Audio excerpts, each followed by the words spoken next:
Welcome back to COM 1160. This will be our last video for week number 1. And I just wanted to talk to you a little bit about online education and maybe give you some hints and tips.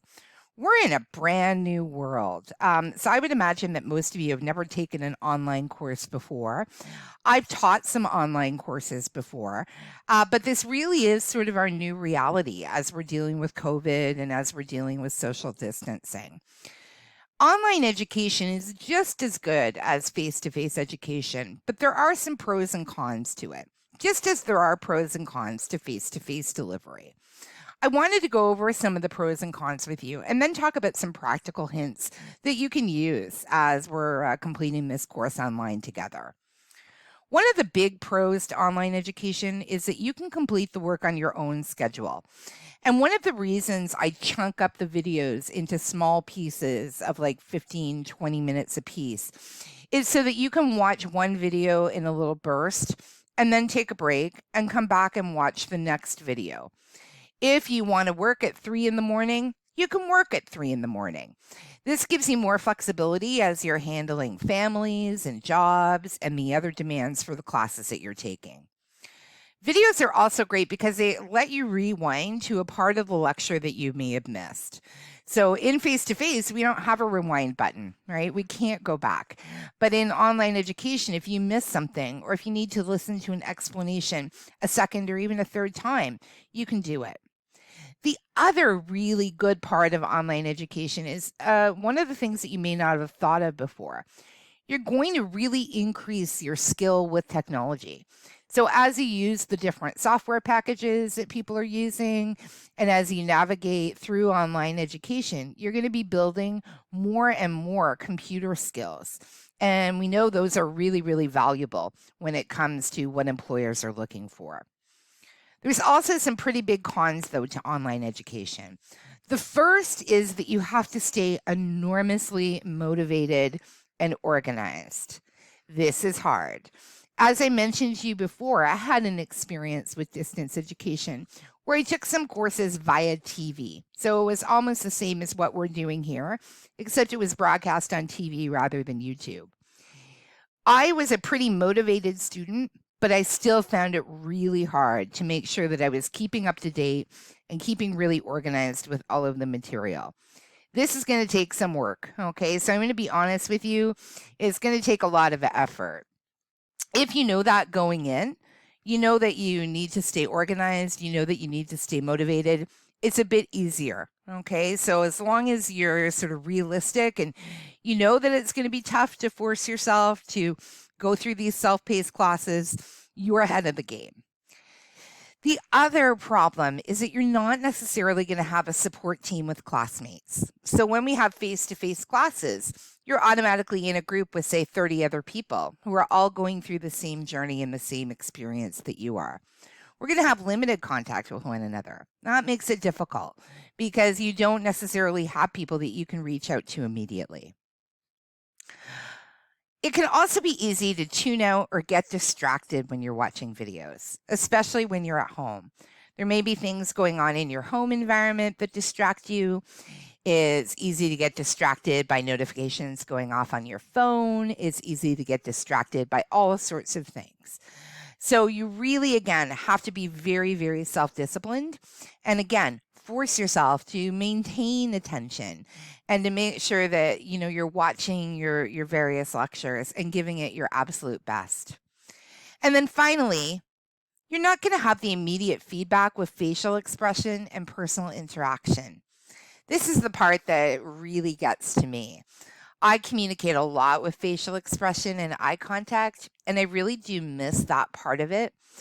I know that you're all sitting, with your headsets on, listening to my voice, and I try to communicate stuff with tone of voice, but we still don't have that communication-rich environment that we might have if we were face-to-face. We'll do the best we can with it, though. If you want to be the best online student that you can be, there are certain characteristics and certain skills that either you have or that you should develop as you're beginning your journey with online education. The first one is persistence, and that is maybe the biggest determinant of whether somebody will be successful with online education or not. You need to persist. You need to keep going, and you need to make sure that you never ever give up. It's very easy when it's just a voice through a computer to give up and to, not feel like somebody is rooting for you. I am here and I really want you to persist and be successful in this course and be successful in your program. Effective time management is also important. I struggle with time management. So, like many of you, I have all sorts of other obligations other than just teaching. I have laundry to do, I have cats to take care of, I have a family to take care of, I have all sorts of things going on. Effective time management really is key. So, you want to make sure that you schedule your time out each week and that you're giving yourself enough time to actually complete your online courses.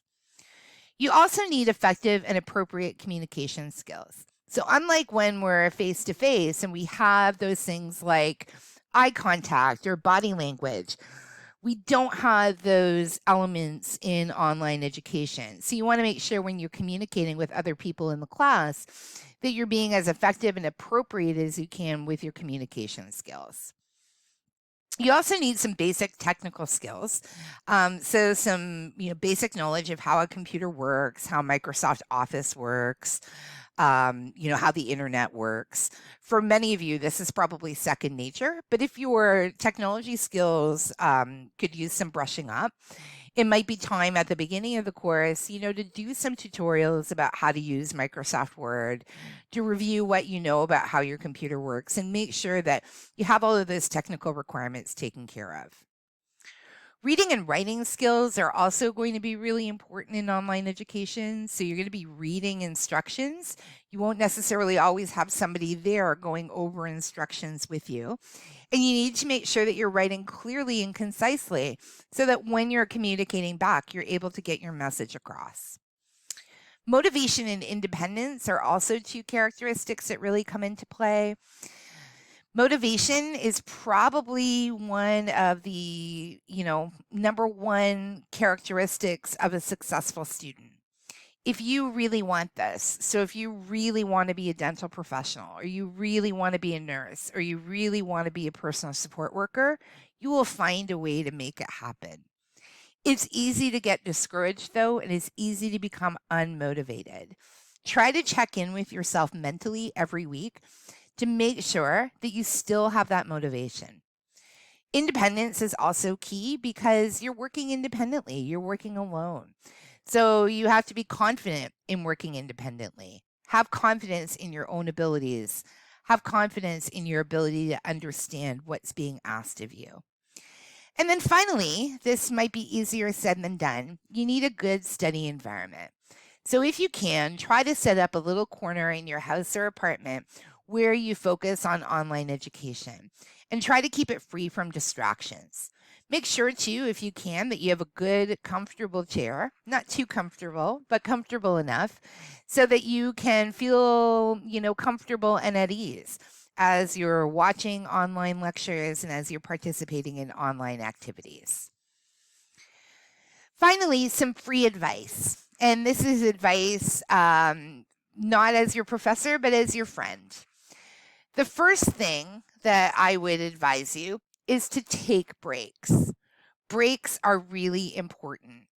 It is very difficult, even if you're motivated, even if you're independent, to listen to hours and hours of online material back to back. Again, I chunk up the videos to sort of force you to take a bit of a mini mental break in between different chunks of material. But force yourself. Breaks are important. They help your brain and they, allow you to relax a little bit so that you can learn better as you come back to something. You also need to celebrate small achievements, and that will really help with motivation. So after you've watched part of an online lecture, right, reward yourself a little bit. Get a cup of coffee, eat a piece of candy. After you've completed a week, celebrate the fact that you've completed a week of your program. You're one more week closer to becoming a healthcare professional. You really need to celebrate this first week as well, because you'll never have another first week of college ever again. It's a big deal. Also, reach out if you need help. Reaching out is very important. I can't tell behind the computer screen if you need support or assistance from me. I'm going to rely on you to reach out if you need something. Come to the course chats if you have questions.